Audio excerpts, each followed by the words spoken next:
Hey guys, welcome to the seventh installment of our very slow reading and discussion of Augustine's leisurely, I'd say. Augustine's on Free Choice of the Will. Luke Johnson, Jordan Cline. Salvete. What does that mean, salvete? Am I saying it right? Salvete. It's like plural, it's Latin, it just means hello. Is that like salutations? Yeah. Mm-hmm. Salvete. You got it. Salvete. Salvete. All right. Okay. So this we're doing what? Well, we're doing book 2, chapters 13 through 17. Is that what you correct. prepped for today? Okay, that's what I prepped for today too. Okay, so this is going to be a real mind bender for reasons that are going to become evident really, really soon. Before we get into the nitty gritty, there were two things I want to talk about. Things that have helped me and anyone who could be listening to this podcast. I want to bring attention to it and do a little just quick audiobook review to help me understand and kind of connect some of the dots, because we're so myopically focused on a single text, single passages and things like that. Right. I mean, we go comment through word for word pretty much. Yeah. So yeah. It's good, as you guys have listened to us and watched us, you probably have seen us try to grapple with some of the larger issues. And because we're not dealing with, neither of us are authorities on Augustine, and we don't know the larger corpus and how this stuff fits together, I judged it to be in my best interest to take up 2 audiobooks. The first one being Henry Chadwick's Augustine, A Very Short Introduction. Which I have right here. This one's a life. Yeah, there we go. and Jordan's got the actual one. Yes, the actual print. Unbeknownst to me, we've both been reading it. And I want to talk about it for a second. Sure. And I just finished that, and I just started, and I'm about a third of the way through, The Great Courses, Augustine, Philosopher and Saint by Professor Philip Carey. So, real quick, what do you think about the Chadwick text? As far as the audiobook goes, I felt like it provided tremendous historical contextualization for the environment in which Augustine is writing. I thought it was a little robotically read. Mm-hmm. I didn't think it was particularly good at getting at the arguments and details of Augustine, which I think we do really well. Right. But I think he is someone that people should consult to kind of understand the historical influences and intellectual influences. How big a role people like Cicero, and how do you say this other guy's name? Porphia? Do you know him? I'm thinking like Porphyry. Porphyry, that's his name. Yeah. There we go. Yeah. So I thought that was particularly good, but I think there's a virtue to it as for intellectual history, but I didn't think it was particularly good when it got into the fine details. And that's cool because that's what Noetic is for. What did you think about Henry's Chadwick? Yeah, how far are you through it? I've kind of just been doing it almost like topically, so I've kind of been going through that manner. So I actually haven't read it from cover to cover yet, which I should, but so far I think that it's good in providing a framework. Yeah. So I think that it gives the basics, but I think that where we come in is we kind of fill in the finer details of it. Right. To kind of give a more complete picture or a vision of Augustine. Right. My tentative rendering on Carey's course that he did for the Great Courses, Augustine, Philosopher and Saint, is that this guy really knows his stuff. And so whereas Chadwick was kind of laying out the historical backdrop, I find that Carey is doing a really good job sort of giving us the intellectual landscape, kind of the general sort of postulations of Augustine, what he believed and how he evolved to and out of those positions. A lot of it is assertion, mm-hmm. and kind of just be like, Augustine thought this, Augustine thought this, Augustine thought this. Something which is good, but I think what we do is we sort of connect the arguments for why Augustine thought something. We go step by step, whereas Carey is more sort of painting in broad strokes Augustine's general mm-hmm. thought. So if you're interested in Augustine, I think if you were to use the text, what we're making for Noetic, Chadwick's, and the Great Courses lecture, I think if you use the confluence of these sources, you would come out with a very good education on Augustine. Right, and I think it's super important to consult multiple sources. The more you can contextualize a work, the better. Yeah. So, and that's the thing is and we encourage people who are interested in what we're doing with Noetic is to not necessarily view what we're doing as the be-all, end-all authority on things. We're just sort of one part of the conversation. Yeah. So, and a needed part, particularly. I mean, that's why we've built Noetic, is that we don't feel like this sort of resource is out there already on the internet. So we're not trying to reduplicate what Chadwick or Carrie or anyone else who's learned about Augustine has put up on YouTube. So saying that, enough prologue. Let's get to it. Okay. All right. So I went back and I reviewed last week's podcast, and the trouble there wasn't trouble, because I think we did the best that we could, but I think the thing that I got from last week's podcast is that we had a lot of dangling questions, and I think some of them are going to be resolved by the time we get to the end of today's podcast. Right.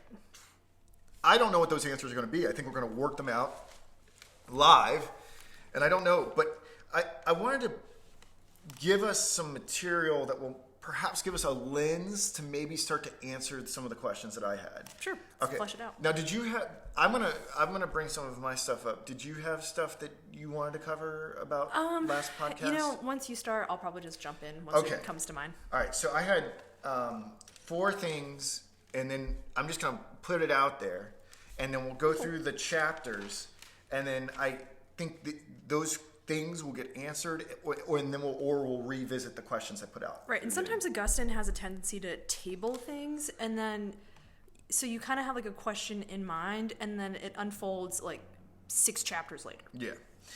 So, okay, a big part of the big thing that was agonizing us at the end of last podcast was trying to understand what the heck wisdom was. Like we are given an argument for something that's eternal, public, and immutable, and that's wisdom, and it contains simple truths, and it's like mathematics. And Augustine tells us that this thing is wisdom is going to be God, which is bonkers. Right? It's awesome. That is awesome. It's totally awesome. But we were left struggling trying to understand what the implications of this idea of God being wisdom would be. Because Augustine is a Neoplatonist who is marrying pagan Greek philosophy with Christian theology. Right. And if God is going to be wisdom, then I think the question then becomes, which part of God? And I said, I don't think Jesus is wisdom, because Jesus seems to have some sort of cleansing salvific effects of sin, right? So that gives us, by the process of elimination, that gave us God as Holy Spirit, or wisdom as Holy Spirit, right? Mm-hmm. Or wisdom as the Godhead, and I hedged my bets that wisdom was the Holy Spirit, okay, because it's. So I did a little tentative research on what Augustine thought about the Trinity and who did what. Cool, me too. Okay, because I was totally puzzled by it. Absolutely. Right. Okay, and here's what I came up with. It doesn't seem like anyone really knows for certain what the Trinity is. Yeah, it's just like no one wants to like touch the topic with like a 10-foot pole. Like no one wants to deal with the Trinity like whatsoever. Well, he does write a book on it. He does write a book called On the Trinity. I have not read it, and I did not go and read a book that big to figure out the Trinity in a week between these 2 podcasts. But generally, the Trinity is thought of as there being 3 persons that constitute the Trinity, but they all participate in the same essence. Right. Okay? Yep. And if people are viewing this at home, if you can see my notes here, you can kind of see how that essence is at the center, and you've got Jesus, the Holy Spirit, and the Godhead. And generally speaking, these Jesus, wisdom, Jesus, the Holy Spirit, and the Godhead are not equivalent. They are like aspects of each other, but then it's kind of confusing because Augustine gets on board with Tertullian, who says that the Trinity is one substance in 3 persons. Right. Wow. Right. So So, in theory, Jesus is not, the Holy Spirit, Jesus, and the Godhead are not going to be the same thing. And for conceptual purposes, you think of the Right. Father, God the Father, as being that which, I don't know, begets Jesus and begets the Holy Spirit in some way. And then Jesus has these salvific powers, and then the Holy Spirit has other things, and then the Godhead has sort of like creative power, something like that. But you start to see the madness of this, because then it's like, wait, if the Godhead gave birth to Jesus and the Holy Spirit, then it would have priority and in a sense be superior to these other aspects of itself. Here's something that I read this and I've just been mulling it over and trying to tease it out. And in chapter 15, he says, wisdom that is begotten of the eternal Father is equal to him. Yeah. Whoa.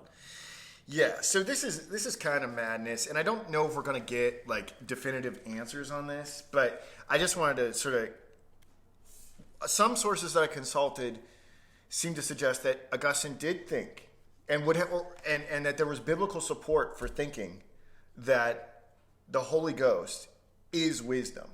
Okay, so I've got a couple. I actually Googled like Bible Holy Ghost wisdom, and like I came up with a bunch of passages from the Bible that equate the Holy Ghost or the Holy Spirit with wisdom. And here, and these are just these were just the first two. So, I mean, I'll read. This is from 1 Corinthians. Is it verse 12 chapter? Or how does the Bible work? I haven't read the Bible in a little bit. Oh gosh, yeah, I'm a little bit rusty. Chapter 12, verse 8. And then chapter, then verse, right? Okay. So this is from 1 Corinthians chapter 12, verse 8. Okay. For to one is given by the Spirit the word of wisdom, to another the word of knowledge by the same Spirit. Okay. This is another passage that apparently I didn't write down the citation, but here it is anyway. And the Spirit of the Lord shall rest on him, the Spirit of wisdom and understanding, the Spirit of counsel and might, the Spirit of knowledge and of the fear of the Lord. All right, so we're seeing this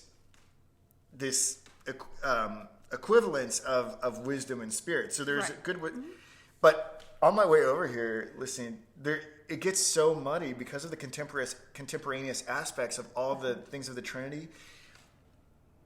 The aspects of the Trinity are 100% themselves and 100% the essence. Yeah. Right? So Jesus is like 100% Jesus, but he's also 100 like embodied man, but he's also 100% essence. Yeah. Right?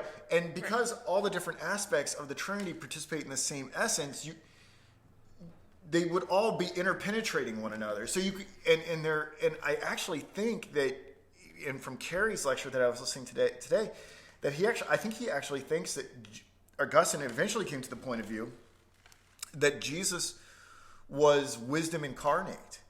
That perhaps that wisdom that pagan philosophers were seeking before the incarnation was just the Word become flesh. It was just wisdom become flesh in Jesus, and that wisdom proceeds from the Holy Spirit and from Jesus as well. But then the question then becomes, well, does salvation proceed from wisdom as well? It's a cluster truck. Yeah, because then once you bring salvation into it, then you have like the function of grace, and it gets messy really quickly. And I think that Augustine makes a really excellent point about language and words, and how the concreteness of language and words themselves fail to articulate the abstraction and the, like you said, sort of like the essence of the Trinity. Yeah. So it's cool that because he even realizes the shortcomings of our own language and like the limitations of our own knowledge and our own understanding. What I thought was really interesting about, because I don't think about the Trinity a lot. What I thought was pretty interesting in just the cursory sort of review of the Trinity, and like I said, we're grappling at trying to understand the Trinity because he doesn't talk about the Trinity explicitly in on Free Choice of the Will. That's why we're fumbling with this so much. But in my cursory sort of overview of the Trinity, because because all analogies and all words failed to capture the concept of the Trinity. Right. This is going more than Jesus himself. It seems like the Trinity is a primary reason why so many pagans did not convert to Christianity. They like, this does not make sense. The notion of a triune God, that's like, why do you want us to exchange one set of polytheistic gods for another? Like you're not monotheistic. There's almost like a hypocrisy to it. And that's kind of what I came across in my research, is that a lot of people had trouble getting on board with this, obviously, because, Christian theologians had trouble describing it for themselves, let alone a wider audience. Right. And also, so not only is the notion of a triune God something that failed to convert a lot of really brilliant pagan theologians and stuff like that, it's something, and I am not an authority on this. I think the notion of a triune God is something that drives Islam, in the sense that, like, I think Islam recognizes Jesus as a prophet. Mm-hmm. They don't necessarily, and correct me if I'm wrong, but Islam doesn't necessarily recognize Jesus as the Son of God, because then they would enter into this triune description that would turn the singularity of God into, to their eyes, a polytheistic religion. Mm-hmm. And I think a lot of people, it seems like a lot of what animates Islam is that by denying Christ's divinity, they can preserve the singularity and purity of monotheism. Mm-hmm. But that is speculation. I am no authority on the origins of Islam and I can't confirm or deny with like absolute certainty, just because I have very tentative knowledge, but again, very, very tentative. It seems kind of plausible in some respect. I mean, it's madness trying to understand how three can be one. Look, we're 17 minutes and so we're still talking about the Trinity. Man. We haven't even still hung up on this. Okay. Yeah, we haven't even gotten into the Augustine. So, take what we have to say about the Trinity with a grain of salt. These are our simple musings. Yeah, we'll hopefully it will inform some of the questions that we have here. But all right, so I talked about the audiobooks that were good. I got some clarification, but also some mystification of what the Trinity was. The third thing is that there were sort of like a cluster of questions that were I was left wanting answers to at the end of the last podcast, and that was, what quality is wisdom? Is wisdom God? We've been talking about that already. Can one be partially wise? What does it mean if a person is wise? Are we godlike when we're wise? What's going on here? Let's not answer those right now. We're going to come back to that. Oh boy. Okay. And the fourth one is, and I think this gets a lot harder, is how we understand the will, reason, and wisdom all fitting together. Because wisdom has really complicated. When we went through the step ladder of being between things that were superior and inferior, and how we fall somewhere in the intermediate cosmic order because we have reason, will, and desire. Now that there's something known as wisdom, I'm all mixed up about what was. I have some hunches, but hopefully it'll. Right, our neat little order of the world is completely just. I don't want to say obliterated, but it's definitely. Did we just find another faculty within man, or did God just start talking through man? Like, what the heck is going on? What is wisdom? Is wisdom in your brain, or is wisdom the Holy Spirit like possessing you? Like, what the heck is wisdom? All right, we'll get to that. So let's go. We have a whole a host of things to address. Yeah, we got to get through the material, and let's revisit these questions and see if we can answer any of them. All right. So chapters 13 through 14. We essentially already sort of established this, that because we found something, wisdom, that was public and universal. We found something greater than reason. And if we found something greater than reason, Evodius would have to acknowledge that it's God. That this is God, right? The thing that's going to be superior and immutable to ourselves is going to be the thing bigger than us. It's going to be wisdom.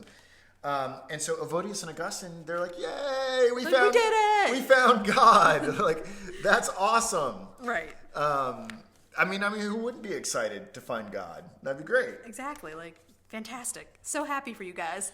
So something that I want to dwell on here, we said, and we addressed this last time, the reason why wisdom is greater than reason, okay, is that wisdom is infallible. Exactly. And what does it do? It kind of helps you like recalibrate. Like our reason is like it's subject to change. So wisdom, since it's eternal, it's perfect, it can help guide our reasoning. So it judges. It judges, exactly. It judges our reason, and going from the premise in the argument, that is superior to that which it judges. Right? Okay? Hoo boy. I'm going to pause there for a second. Jordan, what did we do last podcast when we were discussing the simple truths of wisdom? Oh my God, what didn't we do? What did we do in that last podcast? You know, you're gonna have to jog my memory. I've been so narrowed in on like just these 4 chapters. So I enumerated the eight simple truths of wisdom, like comparing like to like, and how those fit in with like the aspects of a good will. The corruptible is better than the incorruptible. The invulnerable is better than the vulnerable. Right. So we created all those dichotomies. So we went through all those simple truths of wisdom. Did we just enumerate them? What did we do? I mean, we tried like relating them to like. Okay, so. We related them to the virtues. Right. Okay, but did we say? Did we say that all those truths are equally true? We went through all 8 of them. Yeah. What did we do? I mean, because we basically said that we could only really concretely agree with like what 2 or 3 of them. It was like we agreed on the like to like one, and then I'm trying to think. It was the ones that seemed the most simple. Right. It doesn't. It's on the tape somewhere. If people Right. want to review it, if we want to review it, we can. But there were a handful of them that we said, yeah, we can get on board with that. Like ought to be compared to like. That's a good one. Right. Is invulnerable superior to vulnerable? We were like, well, maybe. Sure. What were we doing when we did that? Is this a rhetorical question? Yeah, well, no. Well, all right. What I'm getting at here is we were evaluating. We were judging. We were judging. We were judging. Right? So what was judging what? Was wisdom supposedly judges reason, right? And that is why wisdom is superior to reason, right? Exactly. So what was going on when we were evaluating the simple truths of wisdom? What was happening there? I mean, wasn't wisdom guiding our reasoning? That's what I don't know. That's the thing I'm trying to understand here. Mm-hmm. So the whole argument for God is based on wisdom judging reason, right? Was our reason judging wisdom? Or, and if it was, if our reason was judging wisdom, the claim of wisdom's infallibility and unique status and being God or whatever is ultimately called into question. Right. Because the thing that's lower than it is adjudicating whether or not what parts of it are. So help me understand. Do you understand the tension that I'm trying to bring out here? Yeah, a little. Yeah. Reason starting to get to it. If our reason was the thing that was evaluating the simple truths of wisdom, then our reason was calling the shots about wisdom. But wisdom ought to be the thing recalibrating us. I think it's because we're looking at aspects of wisdom, right? And like there are like much more tangible elements of wisdom. Do you know what I'm saying? Like it's not necessarily like I think it's our wisdom guiding our perceptions on wisdom. So, do you see what I mean? So it's like kind of this idea that wisdom is guiding our reason to make judgments on our perceptions that we're creating about wisdom. So even when we were judging wisdom, it wasn't... It's not wisdom itself, you know what I mean? Well, that's... They can be elaborate. Truths. I mean, because they can be truths associated with wisdom, but I mean, can you like concretely say comparing like to like is wisdom? Well, that's right. So this raises an interesting question. So I think it's an aspect, but it can't necessarily be boom, that's wisdom. Right. So like the simple truths of wisdom, right, are like mathematical formula, right? They're like 2 + 2 = 4. 2 + 2 = 4 is not math, right? Right, exactly. And like being compared it's something to like... that we can understand as an aspect or component of math, like the concept of addition, right? That's a part of math, but it's not mathematics itself. Like it's participating in mathematics, but it is not the essence of mathematics. Okay, then I have this follow-up question. So maybe that would be a way to dodge the question about whether or not our reason was and it was a very clever move, by the way. That's good.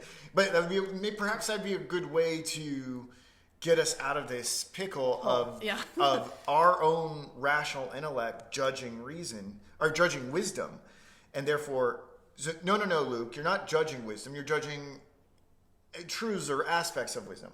Here's the question I have to ask is, and this is where Augustine, the Neoplatonist, comes in, is what is the difference between truths of wisdom and wisdom itself?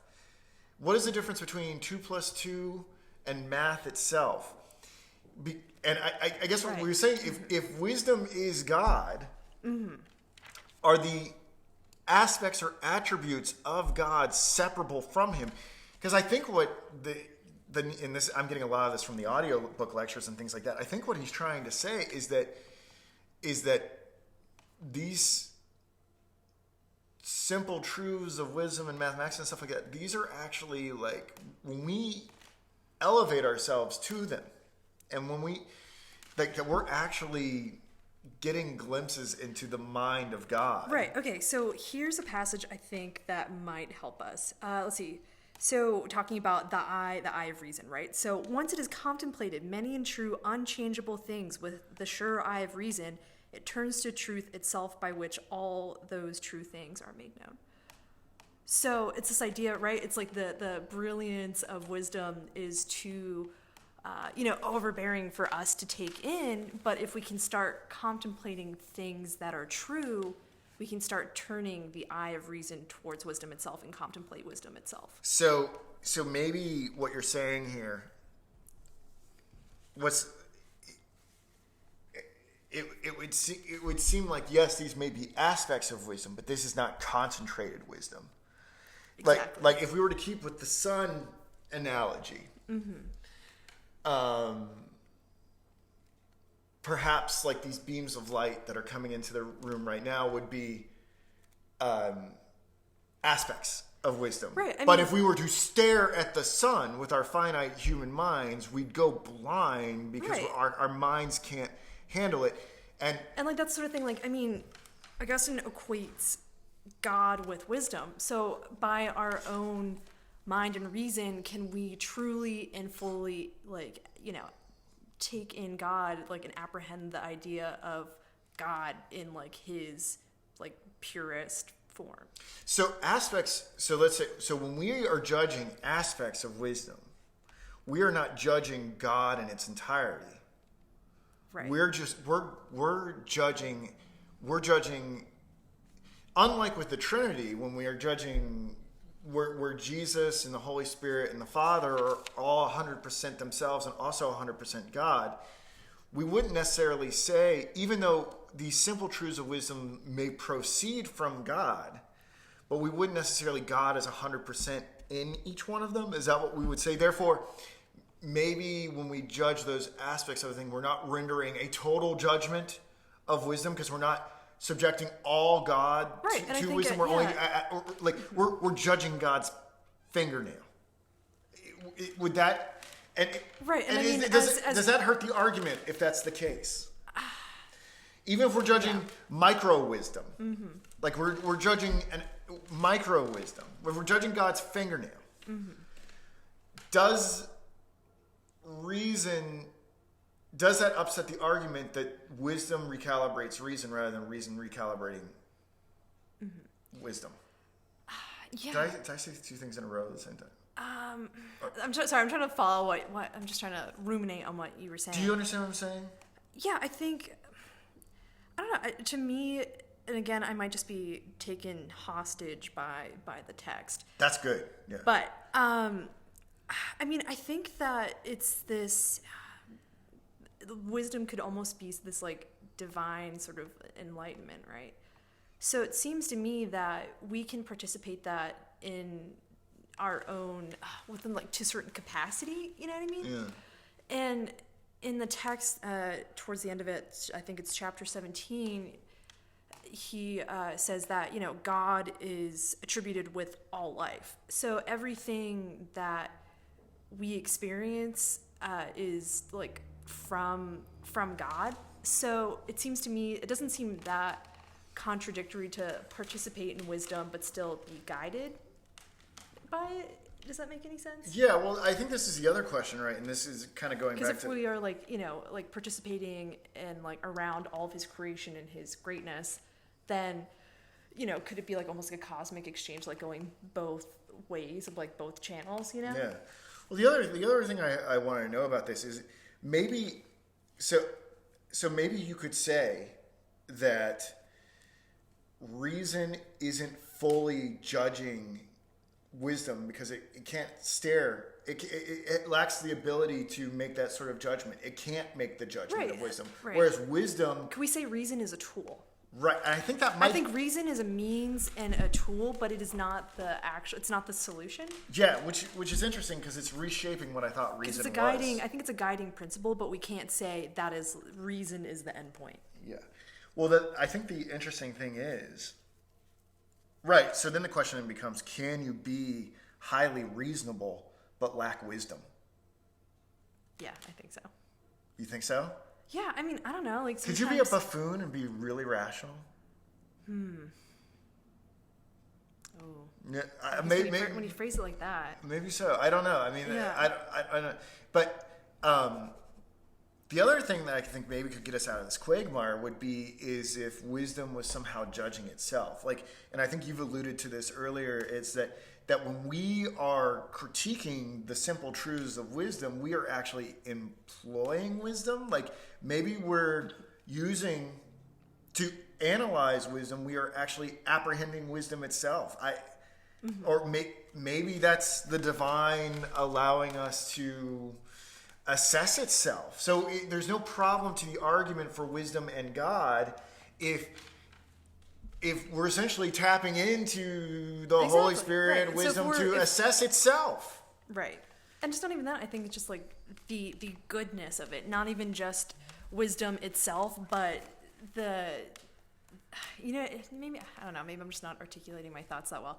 But like the actual, the greatness of the creation, you know what I mean? Not just wisdom itself, but look at all the great stuff wisdom and truth produces. Yeah. And to allow contemplation for that. Okay. All right. So, gosh, we're at 33 minutes here. Oh, we still got like 2 more chapters to go. So I was going to ask you, I've sort of been very vocal about how perplexing this notion about God as wisdom. What do you think about it?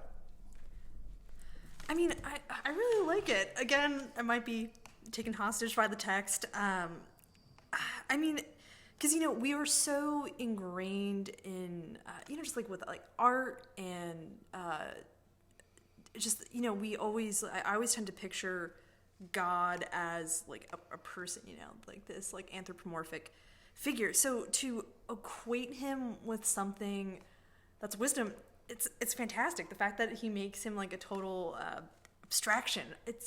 I really like it. Well, I think it has some explanatory power.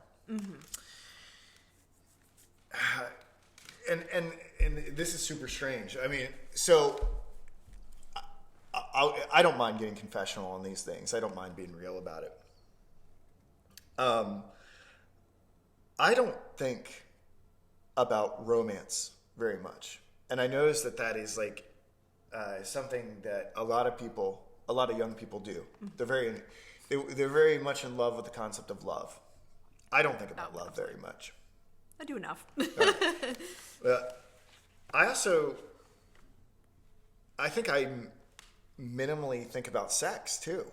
I mean, I do, but I don't think about it. I'm not sex obsessed. Mm-hmm. And I notice that a lot of young people are. Right. And I think this is a very strange thing about me, whereas I live in a world that seems to be totally driven by romance and sex, and I'm just like, why are you guys going crazy about this? And here I am, I'm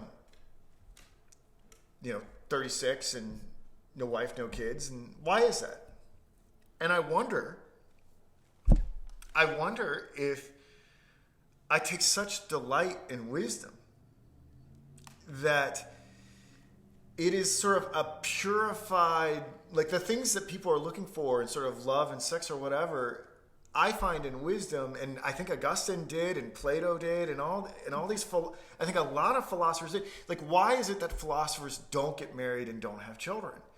Maybe if God is wisdom and philosophers, as lovers of wisdom, are in some way like these secular priests or these religious priests that are sort of totally betrothed to the concept of wisdom, and they actually get so much pleasure by participating in reason, because it is a communion between self and God, that things like love and sex seem chaotic and messy by comparison.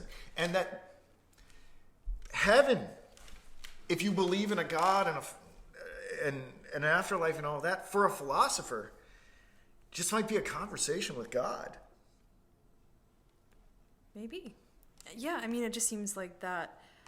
I mean, especially in the text, he pretty much says that, a lot of times he kind of like almost makes that illusion, right, with Plato's Republic, like with the cave, and this idea that, your eye of reason is blinded, when you sort of slip in with those inordinate desires and you concern yourself with like temporal things like marriage and children, and that you can slip into a sort of convenience of it, and you start just grasping for things in the dark that easily come to you.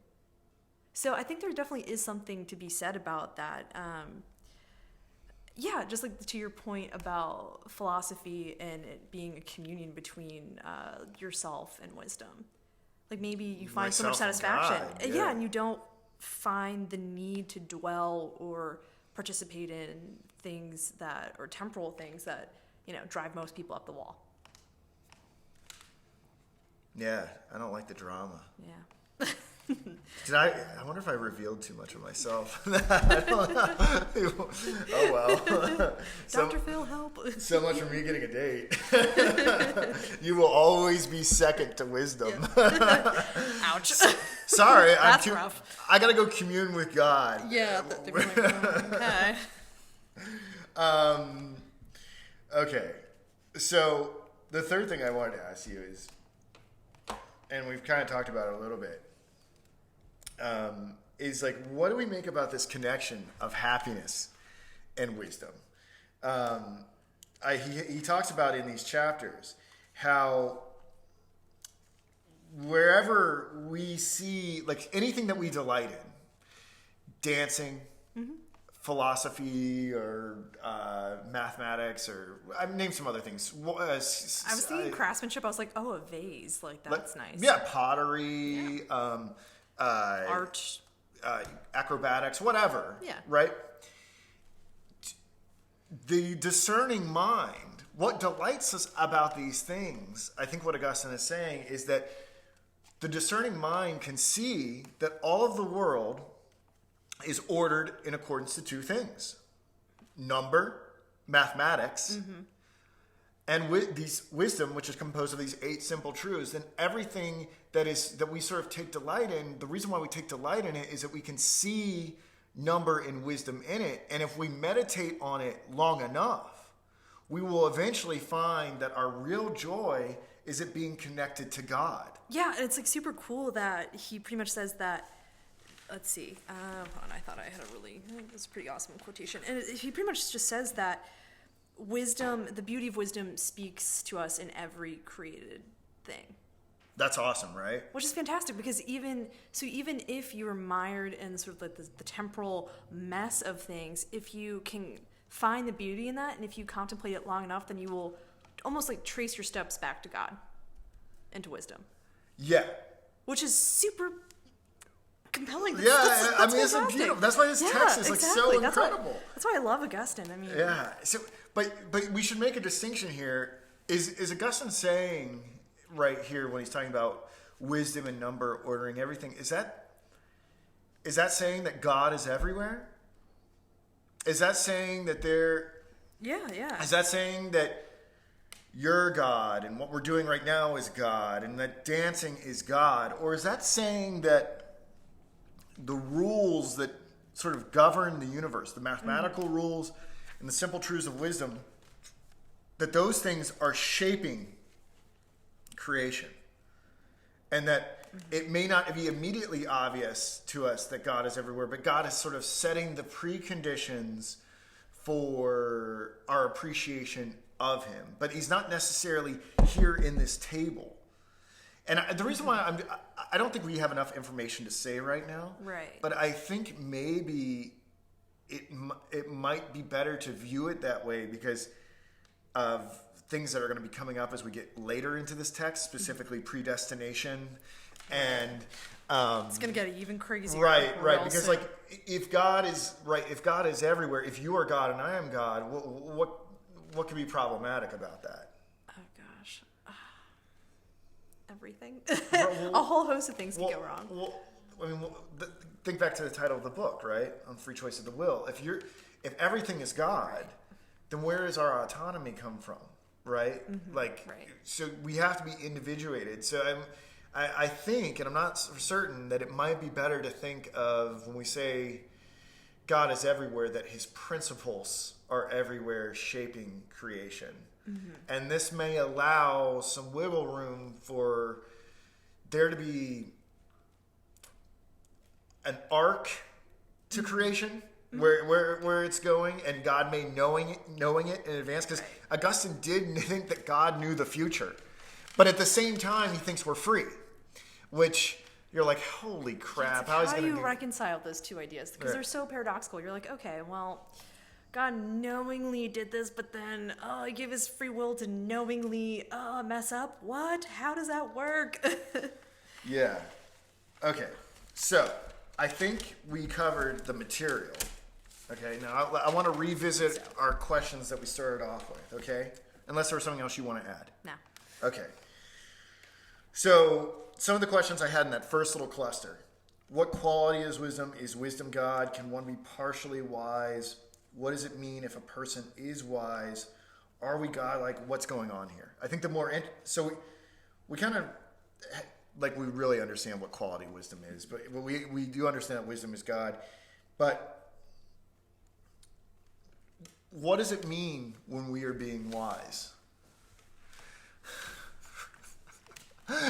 Right? Casually crying in the corner. When we're being wise, are we just talking to God when we're being wise? Have we had a conference with God? You and I think we're participating in a sort of understanding of God. So if I tell you some wisdom,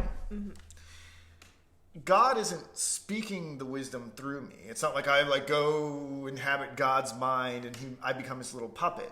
I have a little conference with God. I consult his wisdom. And then I'm like, hey, I've thought about it. I've seen some things. I've done some reflecting or whatever. So when I'm telling you wisdom, I'm just am I just playing divine telephone? Am I just passing on a secret? Am I just passing on a secret? Yeah. Right. Am I? And is that what philosophy is? Is philosophy just whispering secrets from God? Did Cicero? I think that's really putting us up on a pretty high pedestal. But I'm not saying that we are, but I'm just saying, would that not be the implications of Augustine's thought? He wrote this book, not us, right? So all philosophers are just telling God secrets. But there's like the question of will to factor into that. Like you are willingly, you know what I mean? Like yeah, I've got to like ascend to the wisdom. I've got to take my, and this will get to the thing. I've got to focus my reason and willfully guide my reason towards to willfully play telephone. Yeah. I have to choose it because so many people don't. Right. Words. So many words. We have the best words. We have the best words. Trust me. We are highly educated.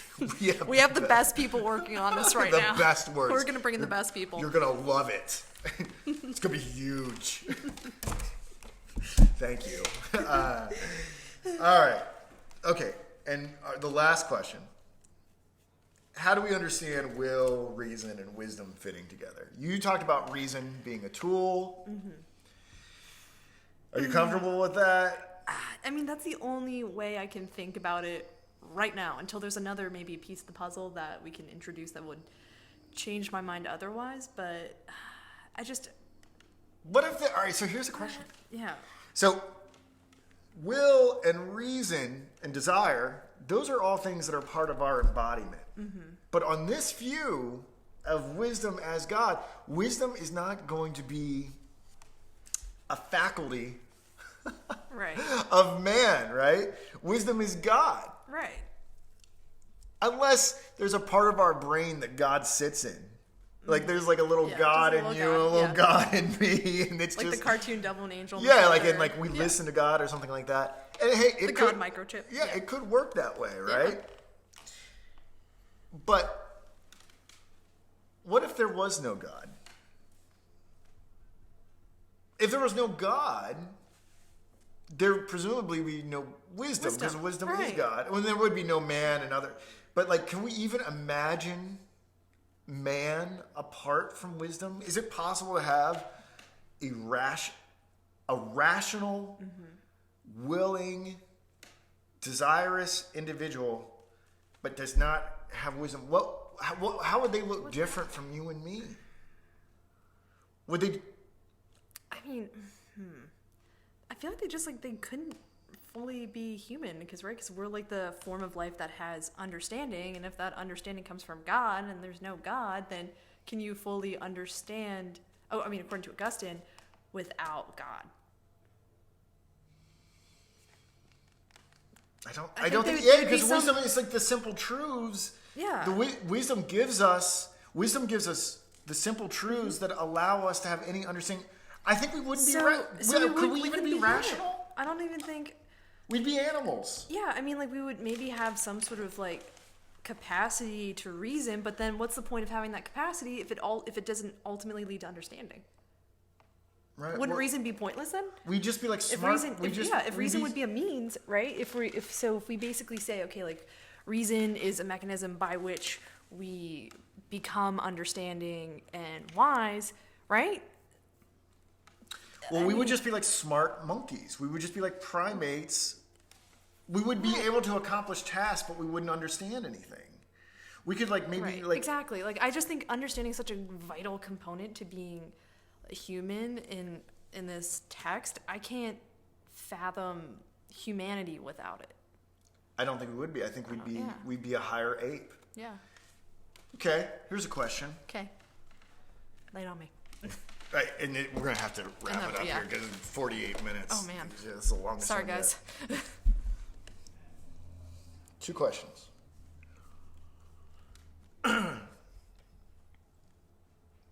Did man always have wisdom?